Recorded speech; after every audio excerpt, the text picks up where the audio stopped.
Greetings, greetings, greetings. We are so excited about our new season here with Her Voice Podcast. This is season number 3, and we have some exciting things lined up for our season that we want to share with you all as we continue to elevate her voice in His kingdom.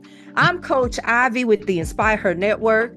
I'm your author, your favorite mompreneur, inspirational speaker, and I am ready to turn it over to none other than Melonie.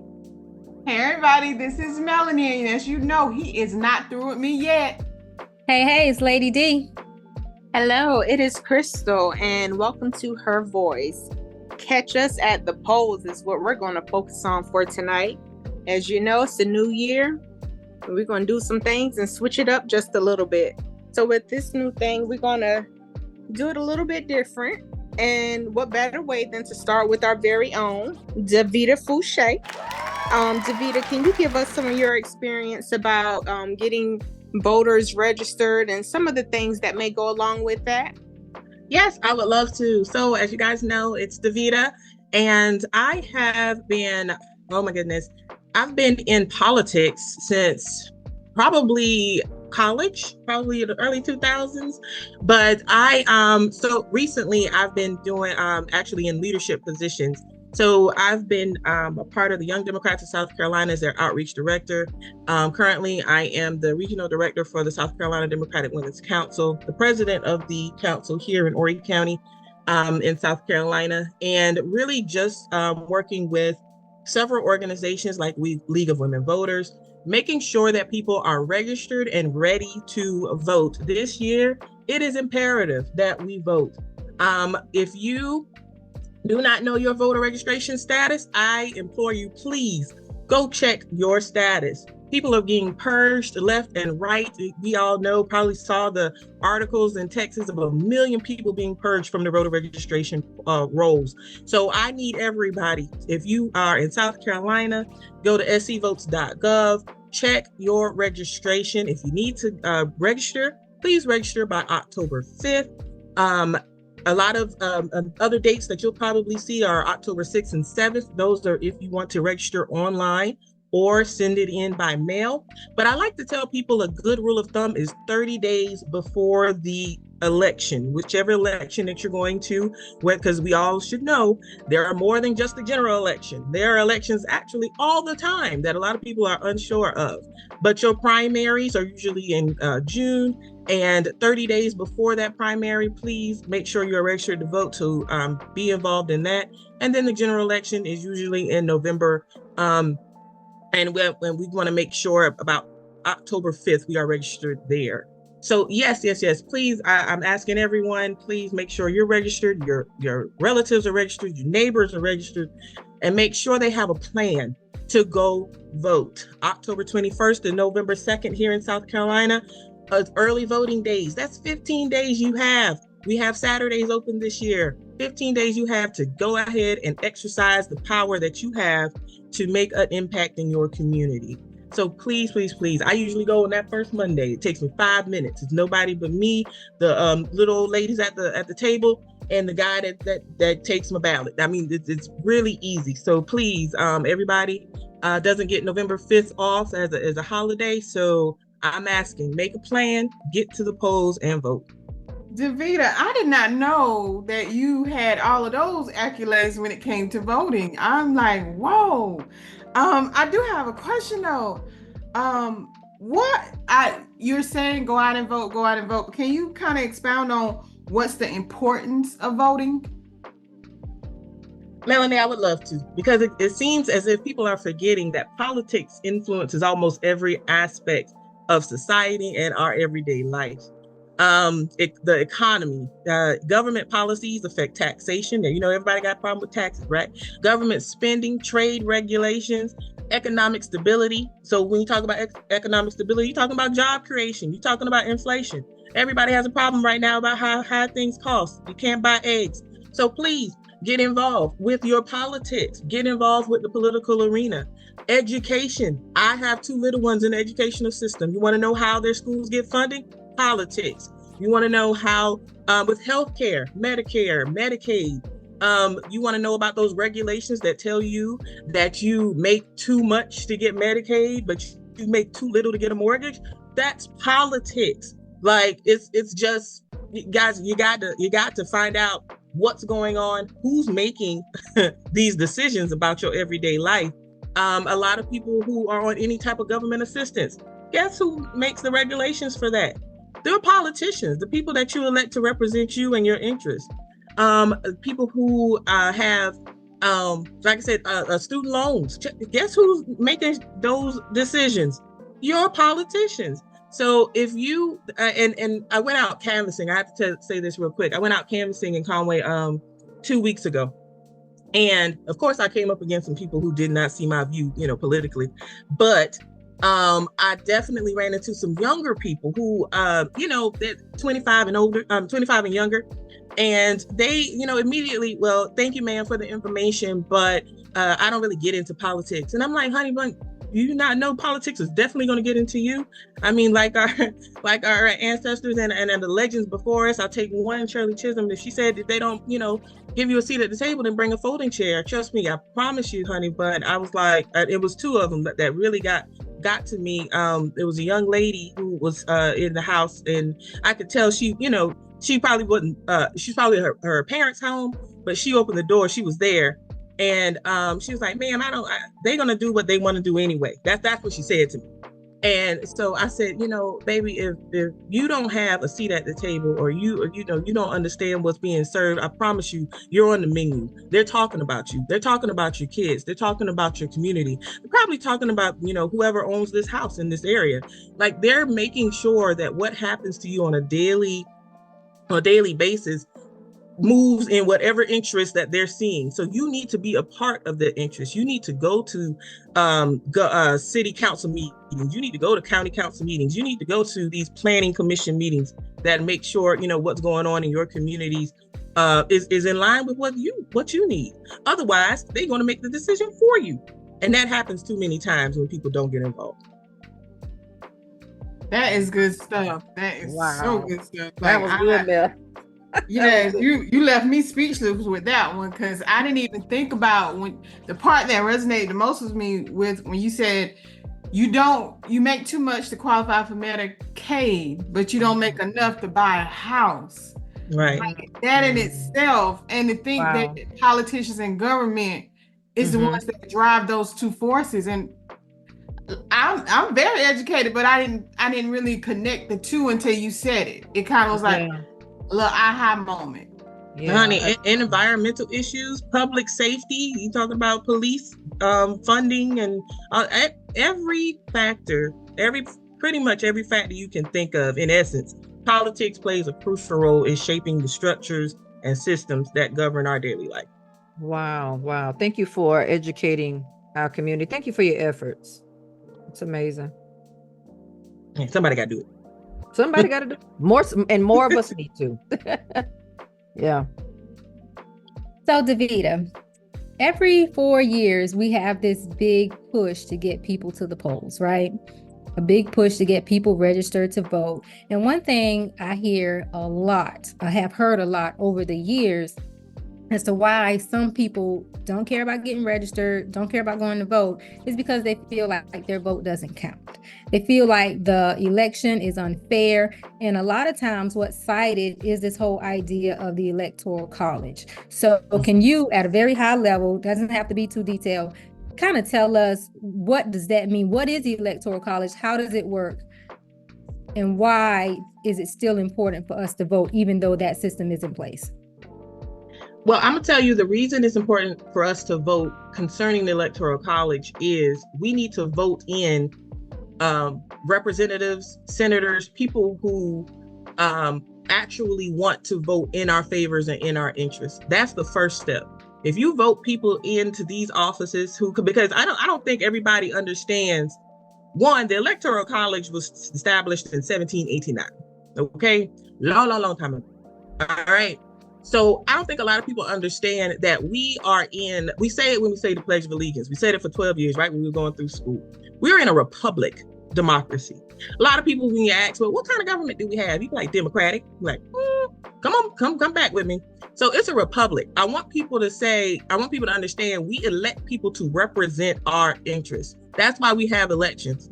If it was a pure democracy, then everybody, when we have those popular votes, everybody's vote would count. Every time we had an election, we wouldn't need Congress, we wouldn't need the Senate, we wouldn't need these people if it was a pure democracy. But we're in a republic, so we have to have, our senators and our congressmen, our U.S. representatives to vote in our interests. So first and foremost, you need to vote, so you vote people in who actually care about you. Okay.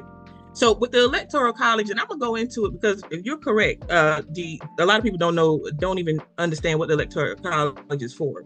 So let's start with the very beginning. So American voters go to the polls,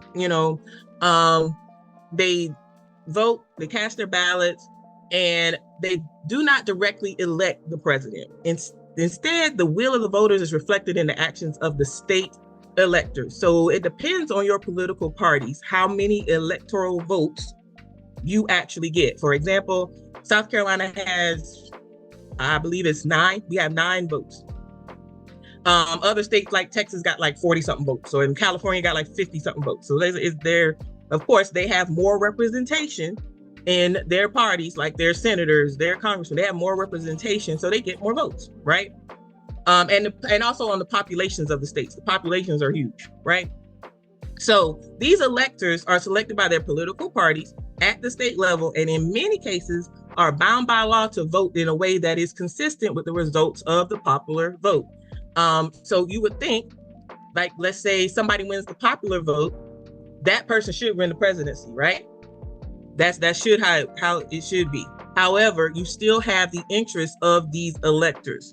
You still have people in these seats who are voting to their constituents' interests. And those people are the ones that call them, email them, make sure they're voting in their way, the way they want them to vote. So in the 48 states, electoral votes are appointed on a winner-takes-all basis, while certain states allocate their electoral votes by their congressional district. So, like, I think there's like 2 states, like Maine and another one, that they actually allocate electoral votes by their congressional districts. If you know, we have 7 here in South Carolina. We got 7 congressional districts. So it's important to note that the Electoral College isn't an actual college. So I actually had somebody. It wasn't a grown-up. It was like a high school student. I actually had thought that the Electoral College was like this group of people in an area in DC that got together in a college. I was like, no, baby, it's more of a process. Right. So after the November election, we all cast our votes and everything's good.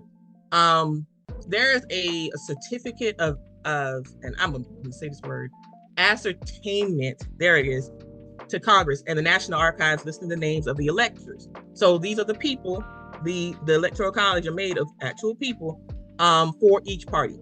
The total votes received of those parties and the names of those who have been appointed to serve as a state elector. That's how we ended up with 9 for our state. And on the first Monday, following the second Wednesday in December, those electors meet, typically in the capitals of their representative states, to cast their votes. And this is the vote that's going to determine who's the next president-elect. So we have our, like I said, the process, and the person who submits which is also important, why you should choose your governor wisely. The person who starts that Electoral College process is the governor of your state. So they are the ones that submit this certificate of ascertainment to Congress and the National Archives.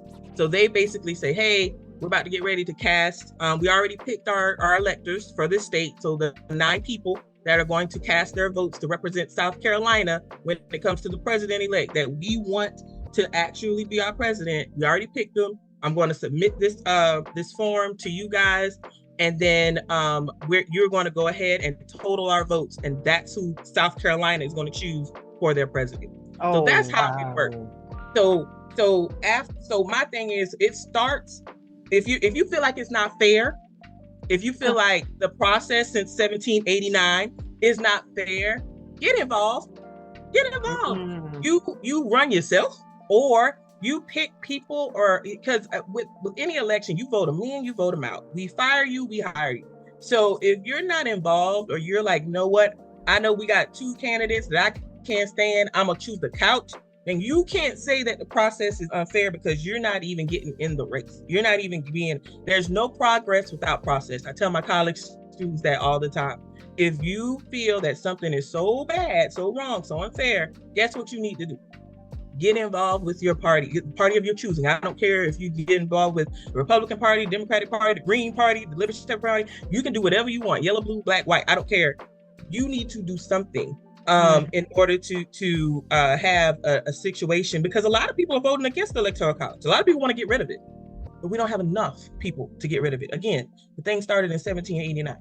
If you don't have enough people to fight against, or to even build a policy that will outdo the current one that we have, then complaining about it ain't gonna do nothing. You're right. That is so enlightening. That helped. I'm sorry, did that kind of?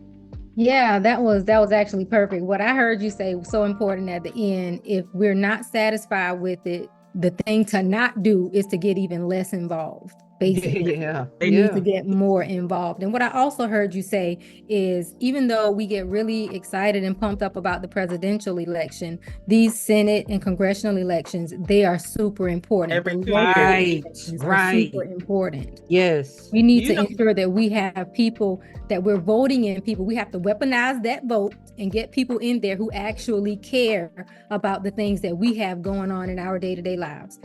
The condition of our school systems and what's going on in our communities, what's going on with our law enforcement, those different things. So that's what I heard DaVita say. So I appreciate that, DaVita. So anybody who has that concern about the Electoral College, DaVita just said it. You need to go vote anyway. And you've just been educated. Okay. Right. And I was gonna say the same thing. That was so like, you basically brought up 2 questions I was gonna ask you. One of the questions I wanted to know is, like you said, get involved, and we need to really start looking at our congressmen, our senators, our representatives. How often are they voted in, and how should we be operating when voting for them? I think so many times we don't actually even know when that vote is happening. So like, what's a good frame of mind to be in, so that we know, okay, we voting president this year, so what happens after that when it comes to senators? Every 2 years. I know people get super excited about the presidential election. That's every 4 years, but all these other races every 2 years. And to be honest with you, every year, because you have special elections. You have people who, I don't want to say this, but you have people who pass away. You have people who resign. You have people who, we had an election here in Horry County, 2 of them actually. We had one for mayor, and then we had another one for a city council. I mean, elections happen all the time. And the best way I can say for you to be aware of any of these elections is to go online. You could either Google it, or you can go to your city council. You can go to your city council and ask them, hey, anything coming up? Your county council, like I said, it's so important to go to these county council meetings, city council meetings. I'm gonna be honest, if you go to the school board meetings, okay? I love going to school board. I just gave testimony at a children's committee meeting last week. Just last week, these people are going around right now trying to make sure they're building their legislative session for 2025 for our children here in South Carolina. And they want to know. They give us opportunities to tell them as parents, hey, we want you to definitely consider more funding for special education and special education teachers. We want you to consider universal meal plans for all of South Carolinians, or we want you to consider this 3, 4, 5 things during their legislative session. During these legislative sessions, they're thinking about funding. They're thinking about community grants. They're thinking about trying to get us millions and millions of dollars to funnel into our school systems.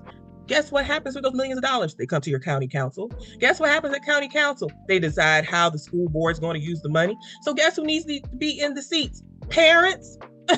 Parents, guardians, people who are in there to raise their hand and say, hey, I live in Long, South Carolina, and we haven't had a new school in 10 years. all the schools are at 30 students to one teacher. Can you build another school instead of build a new football field? Those are the kinds of questions that you need to be able to do. I mean, it starts with the people. At the bottom of it, bottom line of it, it starts with the people. We have to get engaged. We have to get involved. And I'm pretty sure you can feel the passion that I have for this, because I tell people this all the time. And I'm like, they're like, but DaVita, I don't really want to get, it's so negative. Politics is so negative. And I'm like, you allow media to be, negative.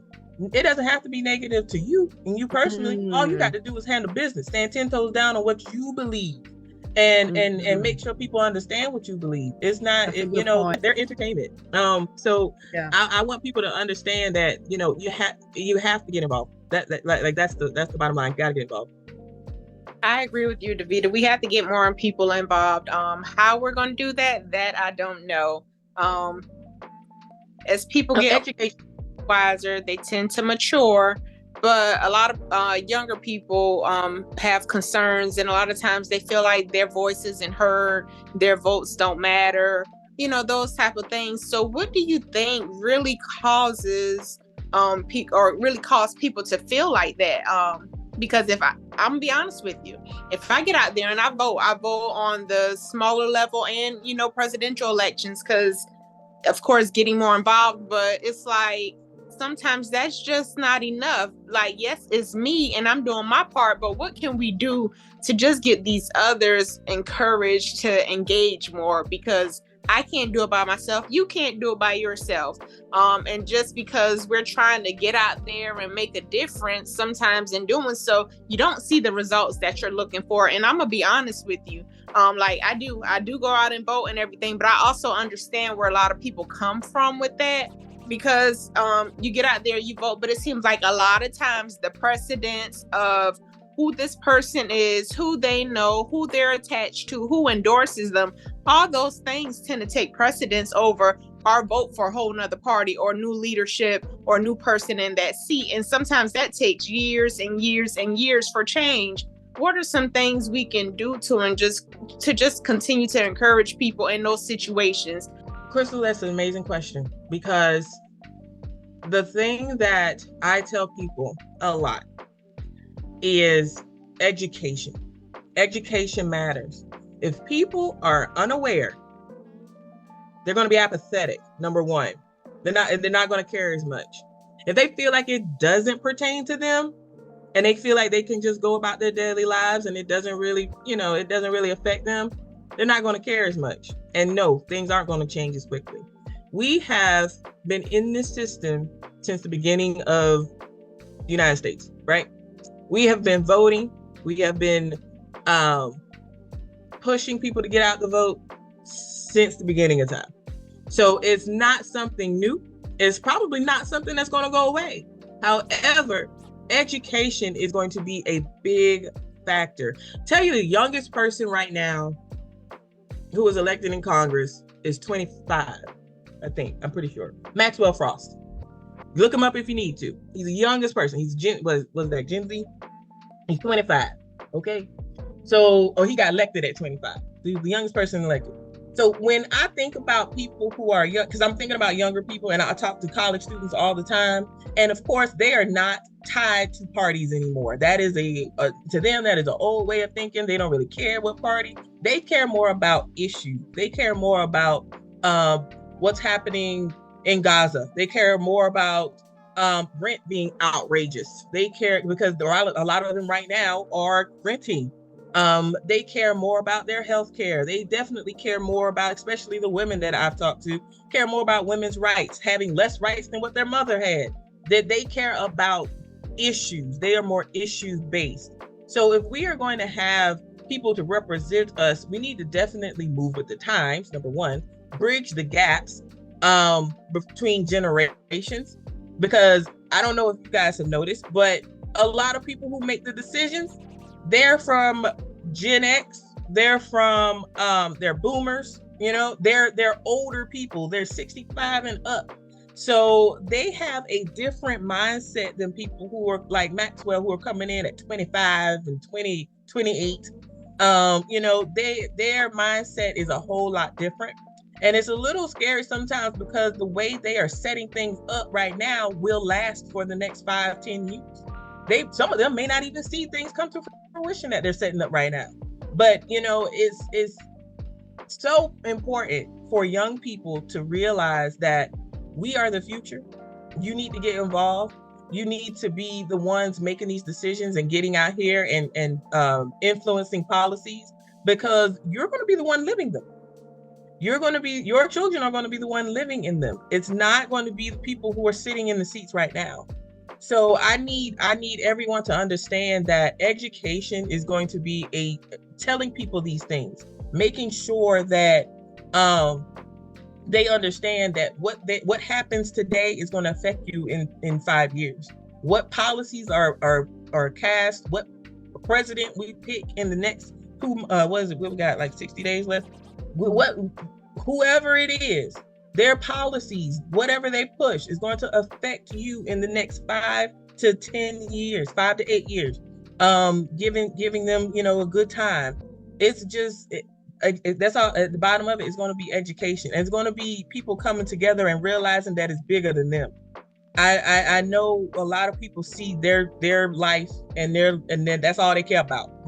It's my life. What I'm doing is what I'm doing. But at one point, you have to be dedicated to something that's bigger than you. And especially in this election, we're not just voting for a person. We're voting for freedoms. We're voting for democracy. We're voting for, either, somebody who's going to, not be in your best interest, or somebody who, at least is open enough to hear you. You know what I'm saying? So I truly feel, and what I tell my college students, look, you got to put your voice out there. You got to speak up. You got to show up. If you need a hand, and something else that I want to point this out, because I know people say this as well. When it comes, and I've experienced this in the political arena, there's a lot of gatekeeping when it comes to politics. I don't know why they think that is beneficial. People want to be in position, stay in position, and not let you come up in position. I don't understand it, but it's like, your network, your Rolodex, whatever. Me personally, if somebody asks me something, I'm like, oh yeah, here, let me find a contact for you. Let me push you in the right direction, because I am dedicated to a big tent type of mentality. I'm dedicated to something that's, I don't care who gets the credit. All I want to make sure is that it's done. All I want to make sure is that it makes an impact. I want to make sure that we actually come together and push our interests, and it actually comes to fruition. So whether that's finding somebody in the community like an Ivy, or somebody who people know has been working in the community for forever, like I want people to understand that we find a person like her, we push her, we support her, we say, hey, Ivy, I know you probably didn't think about this. We think you would be an amazing city councilwoman. We think you would be an amazing county councilwoman. And we are going to push you and support you because we know you're going to vote in our interest and you're going to make things happen for us. That's how it works. And then we actually come together and don't act like crabs in a barrel, and actually push her forward and support her with education, with facts, supporting her. Because the last thing I know I want anyone to do is try to get out there and be just circumstantial. Like, no, I know one thing. I ain't gonna get on national television and say, well, I think this because I saw it on television. No, she's gonna have facts and things backing up, and she's gonna have a community behind her, backing her up to push her in to make sure she's successful. So that's just some things that I've seen, and that I know for a fact that work when it comes to politics, when it comes to the political arena. We have to educate people, and we have to support the people that we know are going to vote in our interest. Listen, and I like how you went from the voter to those who are running and getting in position, and how you even talked about how we need to encourage each other to do so. It's just like anything else. What you're exposed to, the conversations we have, and we don't have enough of these conversations to empower each other in this particular industry, right? I remember coming into entrepreneurship and I was saying to a fellow entrepreneur that this was never something that was introduced to me. It was never a conversation. Ivy, do you think one day you'll be an entrepreneur, or if you could have your own business, what would that look like? Just the conversation.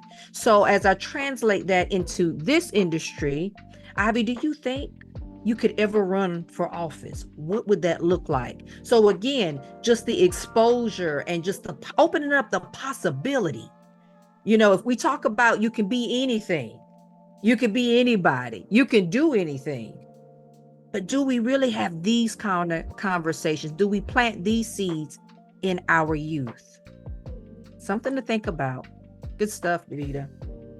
Yes, I'm with you, Ivy, on that. And DaVita was saying, Ivy, I was sitting here thinking, like, why she didn't run yet? She need to run for something. I don't know what the title is or what it is, but I feel like I'm ready to vote for you. So I'm sitting here like, okay. I did have a question.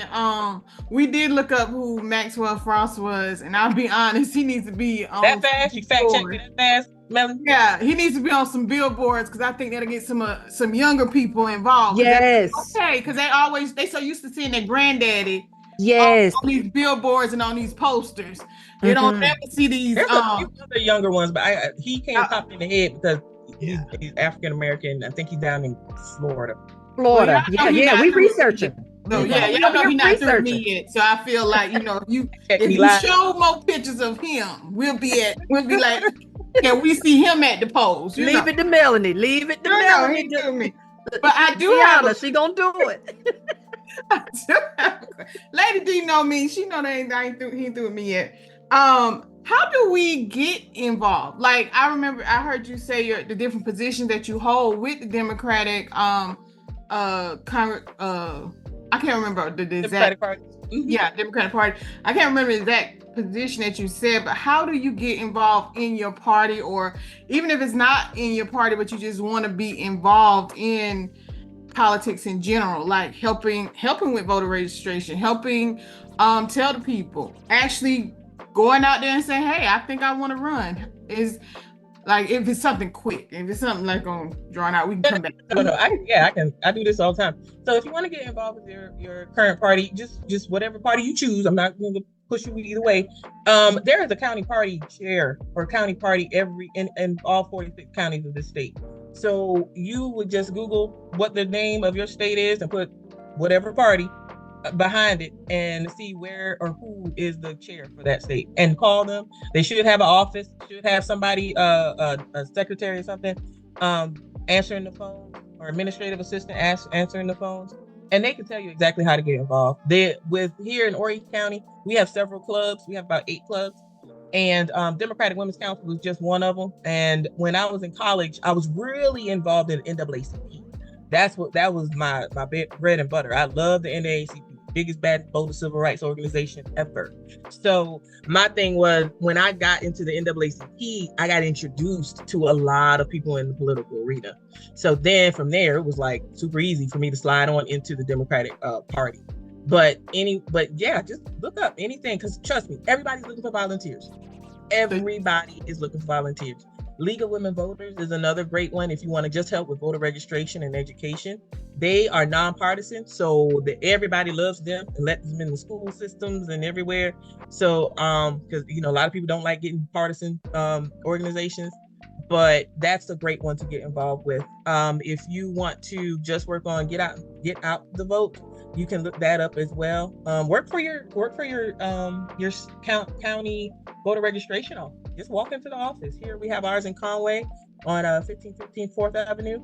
If you just want to go to the voter registration office and say, hey, can I volunteer when it comes to voting time? They'll say, yes, of course, because they're short staffed right now. They need poll workers, poll managers. If you just want to sit at a table and help with people's ballots and stuff like that, please do that. They'll let you know. They'll teach you, train you. You'll fill out an application. So there's plenty of ways to get involved. And I promise you, once you get involved, either with a partisan or nonpartisan organization, other doors will open up. All right, bring your own folding chair. I hear you. That's awesome. That's awesome. I really love this conversation. And I think, DaVita, you mentioned so much about just educating the voters, educating the citizens, and just, I think if people understood how much this really did impact our day-to-day lives, they would be more inspired to vote. But I want to shift gears here just a little bit, DaVita. I know that you are a Christian woman, so I want to ask you this question. So we know that there's a separation between church and state and all that good stuff here in America. But when it comes to voting as a Christian person, what do you think what should we base our votes on? You know, a lot of times we fall in love with, you know, attitudes, we fall in love with personalities, but should we be basing our votes on who we like? Should we be basing it on policies? Should we be basing it on who we think has God will be able to use most once he gets them in office? What do you think as a Christian person we should use as a foundation for who we vote for? I have to say, vote your conscience, vote your spirit, because when it comes to voting, well, let me back up. The separation of church and state is a principle. You know, it aims to prevent government interference in religious practices and people's personal lives. And so you can't weaponize basically the government against people's personal interests or their religions. It's a foundational concept.